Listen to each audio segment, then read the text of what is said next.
Old Hollywood did not just invent stars, it edited human beings. A beloved comedian could become a puzzle after death. A celebrated director could be pushed off a giant production while the real reason stayed foggy. A choreographer could build American masterpieces and still live in fear of one hearing room. A screen idol could survive by changing his name before he changed his fate. This is not gossip. It is the machinery of concealment, humming behind glamour.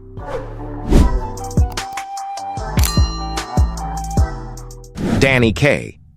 To millions of viewers, he looked like pure delight. The quick tongue, the warm grin, the elastic body that could turn a routine into a burst of energy. He came out of New York as David Daniel Kaminsky, the son of Jewish immigrants from what is now Ukraine, sharpened his act in the Catskills and reached mass audiences through films like The Secret Life of Walter Mitty, Hans Christian Andersen, White Christmas, and The Court Jester. That image mattered. Kaye was not only funny, he was safe. He could move across radio, film, television, and live performance without seeming threatening. And his later UNICEF work deepened the sense that the public knew exactly who he was. But the farther you move from the spotlight, the less settled the picture becomes. Around Kaye, memoir claims, rumors, and later biographical speculation kept circling after his death. Some writers suggested a more complicated private life than audiences were sold. The evidence, though, remains contested and often secondhand. That uncertainty is the story. In classic Hollywood, image control did not always erase rumor. Sometimes it trapped a person in permanent ambiguity. Kaye's legacy shows how a beloved public self could survive intact while the private self remained a question mark. He also carried a distinctly Jewish immigrant story into mainstream entertainment, while appearing almost frictionless on the surface. That smoothness was part talent and part management, and it helps explain why uncertainty around him still feels so charged.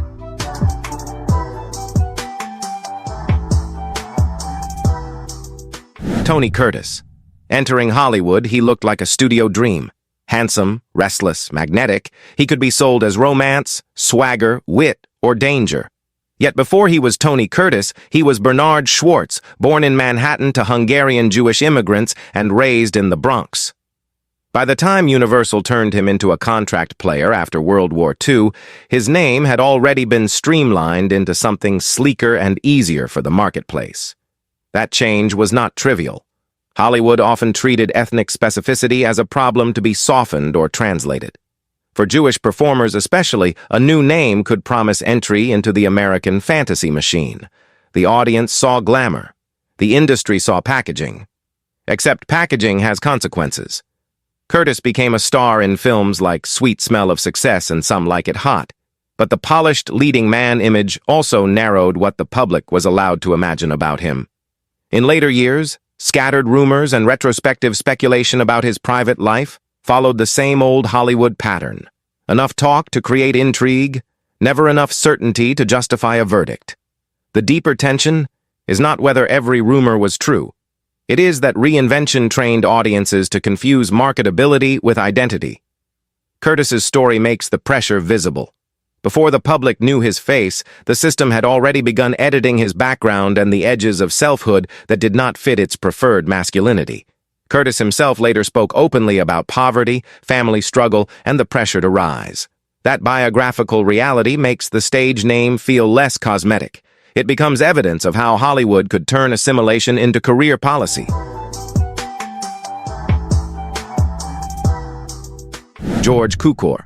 He arrived in Hollywood as authority. His films carried polish, wit, and emotional precision, and by the height of the studio era, he had become one of its great prestige directors. Within the industry, his sexuality was widely understood to be an open secret, even as public discussion remained muted or absent. That contradiction mattered because Cukor represented a special kind of power. He was influential enough to shape stars and major productions, but not powerful enough to live outside the era's rules. In a culture shadowed by homophobia, discretion was not simply etiquette, it was survival.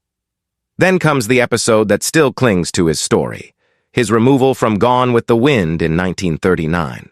For decades, Hollywood lore treated the firing as proof that male star power and homophobia had collided behind the scenes. especially in stories involving Clark Gable. But more recent reference accounts say that explanation is now more widely treated as a canard, with producer David O. Selznick's own dissatisfaction carrying more weight. That does not make the older suspicion meaningless. It makes the story more revealing. Cukor's case shows how queer history in Hollywood is often preserved through rumor, denial, selective memory, and partial correction. What was sensed could remain publicly unsayable. What was repeated could still be disputed. Even his discretion became part of his legend. Hollywood knew, the public half knew, and official culture preferred the subject remain unspoken.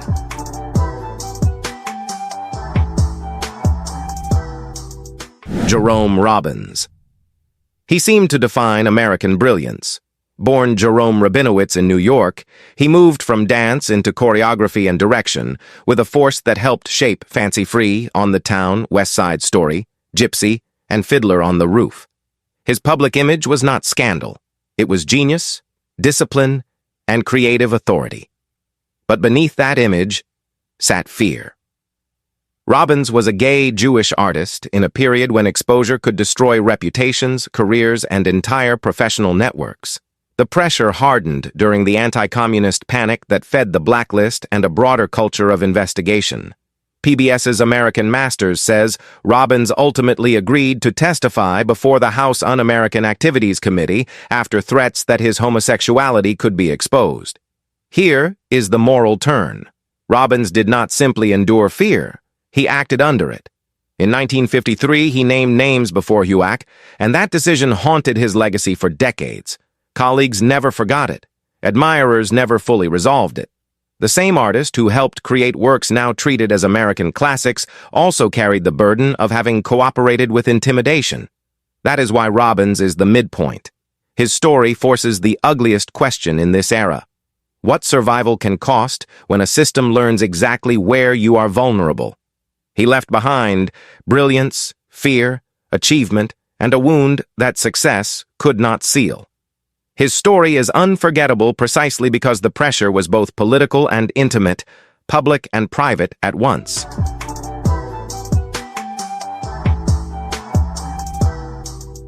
Sal Mineo. He entered memory young. In Rebel Without a Cause, his screen vulnerability felt raw enough to bruise. Audiences remembered the intensity in his face, the sense that emotion sat closer to the surface with him than with most stars. That mattered, because Mineo came to symbolize a different kind of masculinity on screen, one that could look exposed rather than invincible. Then something changed. As the 1950s gave way to the 1960s, his career became harder to stabilize.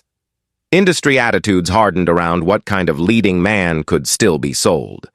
Reporting and later retrospectives often connected that decline to public discussion of his sexuality, though the details of what was known, whispered, or amplified varied over time. What makes Mineo different from several earlier figures is proximity to honesty. He lived closer to public acknowledgement than many stars of the classic studio generation ever did, and that made him more legible to later LGBTQ history. But it also exposed how limited Hollywood's tolerance remained. On February 12, 1976, after a rehearsal for P.S. Your Cat is Dead, Mineo was stabbed near his West Hollywood apartment and died at 37. The murder has often been dragged into lurid retellings, but the harder truth is simpler. Here was a gifted actor whose life had already become a site of scrutiny, typecasting, and vulnerability before it ended violently. Mineo's chapter turned secrecy into sympathy. It reminds us that moving closer to truth did not guarantee freedom. Sometimes it only made the cost easier to see.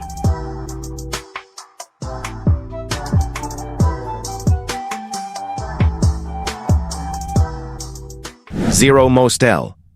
He was impossible to mistake. Huge in presence, explosive in rhythm, and fearless in comic attack, he could dominate a stage as if performance itself were rebellion. Born Samuel Joel Mostel in Brooklyn, he became one of the great theatrical forces of his era, later immortalized in A Funny Thing Happened on the Way to the Forum and Fiddler on the Roof. His chapter matters because some forms of persecution are documented in ink, while other parts of private life remain shadowed. Mostel's clash with political power is not rumor. It is record. During the blacklist years, his support for left-wing causes, HUAC scrutiny, and refusal to cooperate fully wrecked his standing in film and television for years. But once people move from politics to sexuality, the ground gets less stable. Around figures like Mostel, later whispers and assumptions often drift beyond what the evidence can securely prove. That instability is not a side issue. It is one of the era's signatures. Mostel shows how history can preserve one kind of wound with painful detail while leaving another in unresolved shadow. In a system obsessed with control, some identities were publicly attacked, some privately managed, and some left floating in ambiguity long after the person was gone. That contrast is why he belongs here.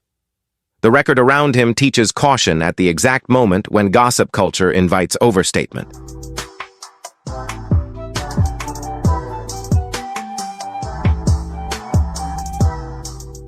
Edward G. Robinson. He looked powerful even when he stood still.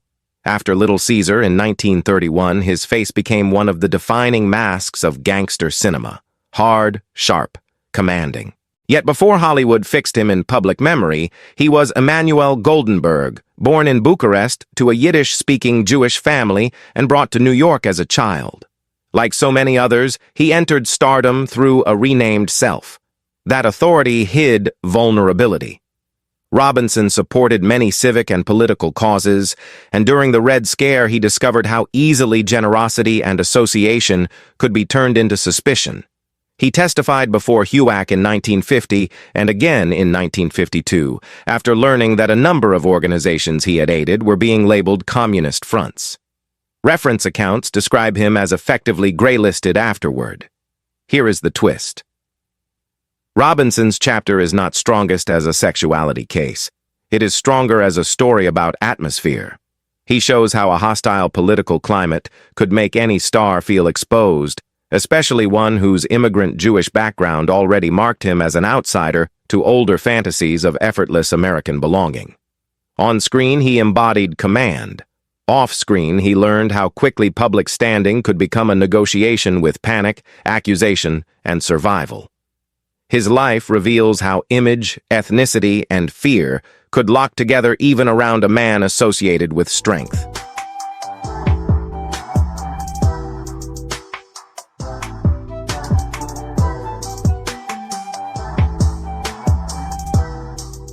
Monty Woolley.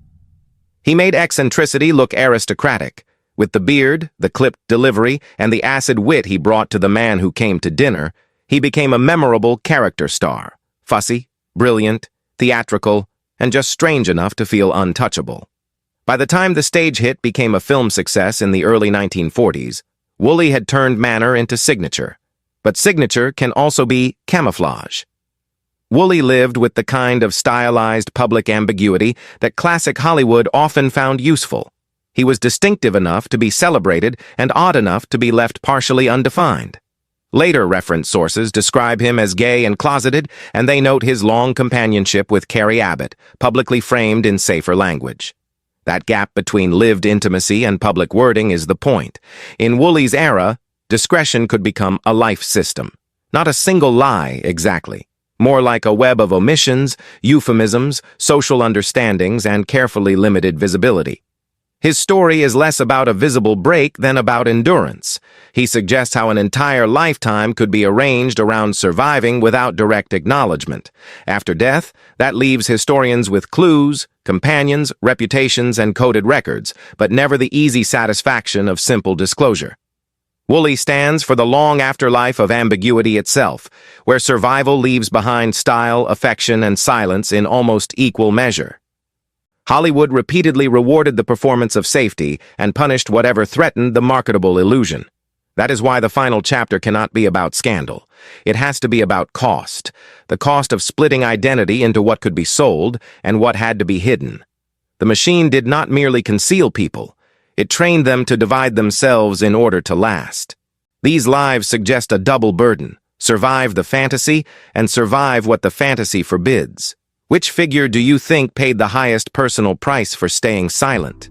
Thanks for watching. Don't forget to like, comment, subscribe, and hit the bell for more untold stories.